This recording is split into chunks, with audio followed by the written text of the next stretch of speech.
Mais voilà le truc. Je n'ai pas abandonné. Je n'ai pas reculé. Je suis sorti de là pour préparer la prochaine audition. Et l'audition d'à côté, l'audition d'à côté. J'ai prié.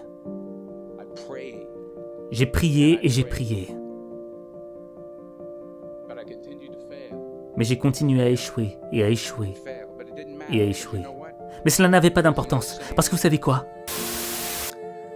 Dans cette vidéo, Denzel Washington va te présenter les 3 principes pour réussir ta vie. Et ensuite, je te présenterai une vidéo d'un enfant qui mettra tout le monde d'accord.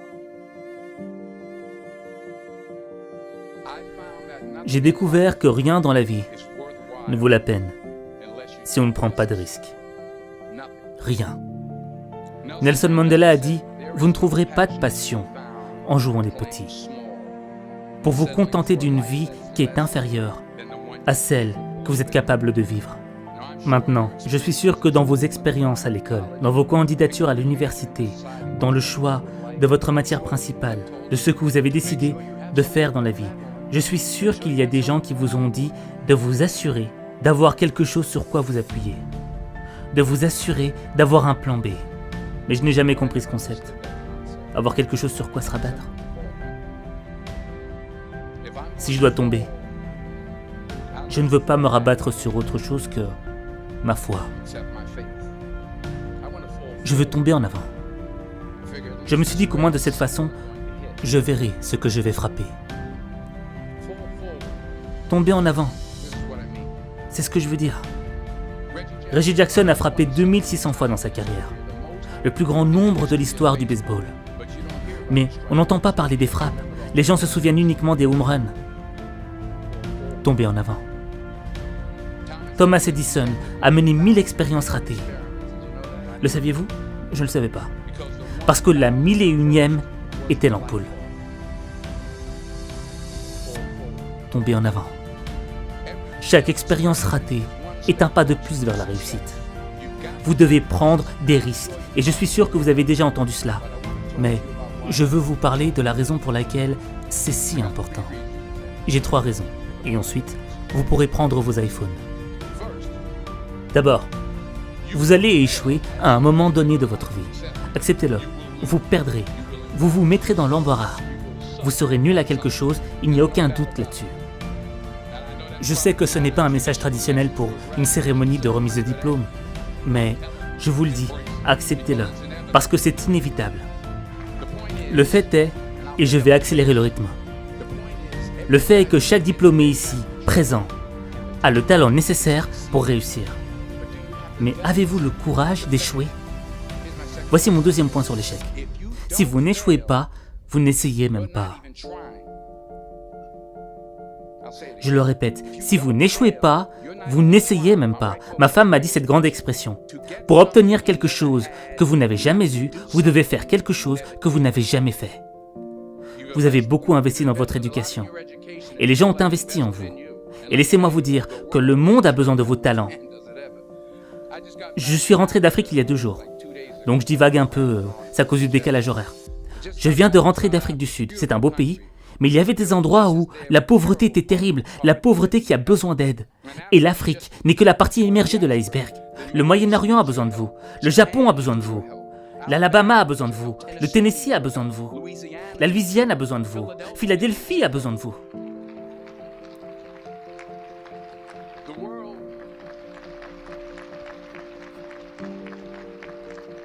Le monde a besoin de beaucoup et nous avons besoin de vous.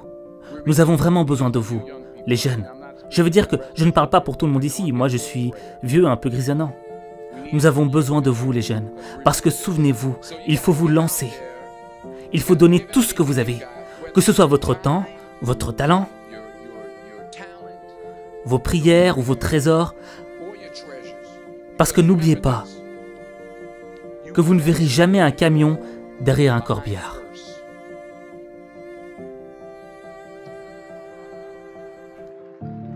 Je le répète, vous ne verrez jamais un camion derrière un corbillard. Vous ne pouvez pas l'emporter avec vous.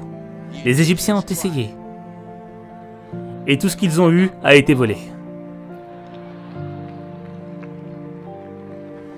La question est donc de savoir ce que vous allez faire avec ce que vous avez. Je ne parle pas de combien vous avez. Certains d'entre vous sont des hommes d'affaires, certains d'entre vous sont des théologiens, des infirmières, des sociologues, certains d'entre vous ont de l'argent, certains d'entre vous ont de la patience, certains d'entre vous ont de la gentillesse, certains d'entre vous ont de l'amour, certains d'entre vous ont de longues souffrances. Quoi qu'il en soit, quel que soit votre don, qu'allez-vous faire de ce que vous avez? Très bien. Voici maintenant mon dernier point sur l'échec. Parfois, c'est la meilleure façon de savoir où vous allez. Parce que prendre des risques, ce n'est pas seulement chercher un emploi. C'est aussi savoir ce que vous savez et ce que vous ne savez pas. Il s'agit d'être ouvert aux gens et aux idées. Parce que les chances que vous prenez, les gens que vous rencontrez, les gens que vous aimez, la foi que vous avez, c'est ce qui va vous définir. Alors, membres de la promotion 2011, voici votre mission. Lorsque vous quitterez les confins amicaux de Philadelphie, ne vous découragez jamais. Ne reculez jamais. C'est ce qui va vous définir. Et quand vous tomberez tout au long de votre vie, et peut-être même ce soir après quelques verres de champagne, souvenez-vous de ceci. Tombez en avant.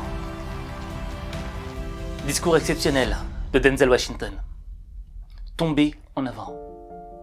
Alors, c'est facile à dire, tomber en avant, mais quand tu as ce sentiment de peur qui te paralyse, qui t'empêche d'avancer, c'est difficile d'aller de l'avant.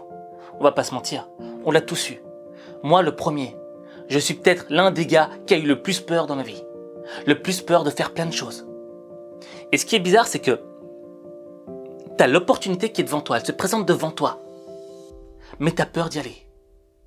Et pourquoi tu as peur? Parce que tu penses aux conséquences. Tu dis, ouais, mais si j'échoue, il va se passer ça. Si je rate, il va se passer ceci, cela. Et au fait, tu commences à amplifier les conséquences dans ton esprit. Et tu dis que si je vais vers cette opportunité, je risque d'y perdre gros. Mais le problème, c'est que la peur de perdre devient plus grande que l'envie de gagner. Et quand tu es dans cette situation-là, t'avances pas. Et tu fous ta vie en l'air. Parce que la peur, elle te paralyse, elle te pousse à reculer. Et après, quelques temps plus tard, tu y repenses et tu te dis, mais en fait, ça valait pas le coup. J'aurais dû essayer. Qu'est-ce que je perdais à essayer? Le problème, c'est quoi? C'est que lorsqu'on a peur, on s'oublie. On oublie qui on est vraiment. On oublie quelle est notre fonction sur cette planète. Et je t'ai parlé de la vidéo d'un enfant qui mettrait tout le monde d'accord, en introduction de la vidéo. Et je veux que tu la regardes avec moi et que tu l'analyses, maintenant.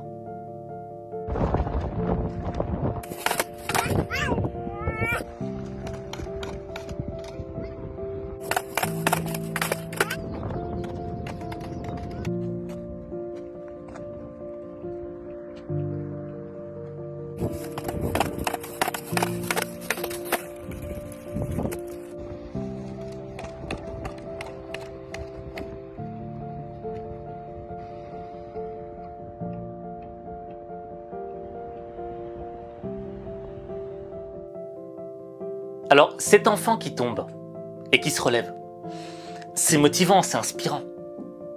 Mais le petit, il se fait mal quand il tombe. Mais il se relève quand même. Il reprend son petit skateboard et tu le vois remarcher et retomber et réessayer encore. Je veux dire, c'est grave mignon, ce petit enfant. On a envie de lui dire, continue et réessaye. Si on était autour de lui, on dirait, bravo, tu l'as fait et on croyait en toi. Et cet enfant, c'est toi. Oui, cet enfant, c'est toi. En toi sommeille cet enfant. Parce qu'on a tous été enfants. Et lorsqu'on était gosses, on se moquait d'échouer. On se moquait de ce que les gens allaient penser de nous. Tout ce qu'on voulait, c'était apprendre, vivre. Il n'y avait pas de limite. Mais au fur et à mesure du temps, au fur et à mesure des années, on nous a imposé des limites. Et on a accepté ces limites. Mais dans le fond, certes, il y a certaines limites qui sont bonnes, tu vois. Parce que quand t'es gosse, tu fais vraiment des grosses conneries et on va même mettre des limites parfois. Mais on nous a mis tellement de limites dans nos vies qu'on s'est limité nous-mêmes. Et qu'on a étouffé cet enfant qui vivait en nous. Et je sais pas si ça t'arrive de repenser à ton enfance. Tu sais, ces pensées nostalgiques. Tu te rappelles cette époque où t'avais aucun souci, où tout était bien, il n'y avait pas de problème. Et quand tu reviens à ta vie d'aujourd'hui, à l'instant T, là, il n'y a que des soucis. T'as difficile à trouver le bonheur. Alors t'as besoin de te remémorer les moments où t'étais heureux quand t'étais enfant. Pour juste te renourrir de bonheur, pour te faire une piqûre de rappel. Mais est-ce que c'est ça la vie? On s'est trop oublié. On a oublié qui on était. Pour devenir ce que l'on attend, ce que la société, ce que le monde attendait de nous. On est devenu conforme. On est devenu des copies parfaites des attentes des autres. Mais on a oublié qui on devait être réellement. Quelle est la personne que l'on doit être? Parce que sur cette terre, il n'y a personne. Si chacun décidait de devenir la personne qu'il devait être, personne ne ressemblerait à personne.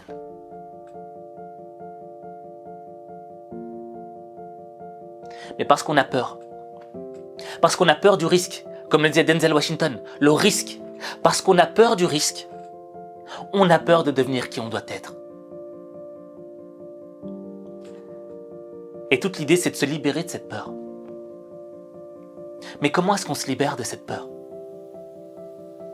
Je pense qu'il y a différents outils pour se libérer de la peur. Mais il y en a un qui est important. C'est devenir la personne qu'on doit être. Savoir déjà qui on est. Qui suis-je? Parce que la personne que tu es aujourd'hui, elle est remplie de vérités. Mais de deux types de vérités. Des vérités qui sont dévoilées, des vérités que tu connais sur toi. Et il y a des vérités cachées. Des choses qui existent en toi, mais dont tu ne prends pas conscience de l'existence. Et pourtant ça existe. Et ça ne demande qu'à être dévoilé. Toutes ces vérités cachées qui sont accumulées en toi ne demandent qu'à être dévoilées. Parce que lorsque tu dévoiles ces vérités qui sont cachées, elles te permettent de devenir la personne que tu dois être. Et c'est ça le sens de la vie. Devenir cette personne que tu dois être. Parce que cette personne que tu dois être, c'est la plus belle personne que tu seras. Dans le fond, c'est devenir la personne que tu dois être, c'est toujours avoir cet enfant qui est vivant en toi. Et lui dire, essaye, vas-y, tombe, mais c'est pas grave, recommence. Et moi, c'est un truc qui m'a toujours... tu vois, c'est un truc qui m'a toujours marqué dans ma vie. Parce que je me suis toujours senti dans des endroits où je me disais, mais... Des moments de ma vie où je me disais, ouais, mais c'est pas toi ça. Aziz, ça c'est pas toi. Tu vaux mieux que ça. Et j'ai vu des gens autour de moi ne pas exploiter leur potentiel. Ne pas devenir les personnes qu'ils devaient être. Parce qu'ils sont juste tout simplement... Ils ne sont pas écoutés eux-mêmes, tout simplement. Est-ce que toi tu t'écoutes toi-même? La plupart du temps, quand on s'écoute soi-même, on ne veut pas s'écouter. Parce qu'on n'a que des reproches à se faire. T'as pas fait ci, t'es pas bon là-dedans, t'es pas... Non, mais je devrais être meilleur là-dedans, etc. Alors, on n'a plus envie de s'écouter, on écoute les autres. Mais pour évoluer, il faut apprendre à s'écouter. Et à se pardonner, à être bon avec soi-même. Pour se découvrir qui on est réellement à l'intérieur. Et parce que j'ai vu trop de gens partir, parce que j'ai vu trop de gens mourir, parce que je vois des gens qui ont un talent, qui ont un putain de potentiel, qui ne le développent pas parce qu'ils ont peur de se découvrir eux-mêmes. Les gens ont peur de se découvrir. Moi-même, parfois, j'ai eu peur de me découvrir parfois.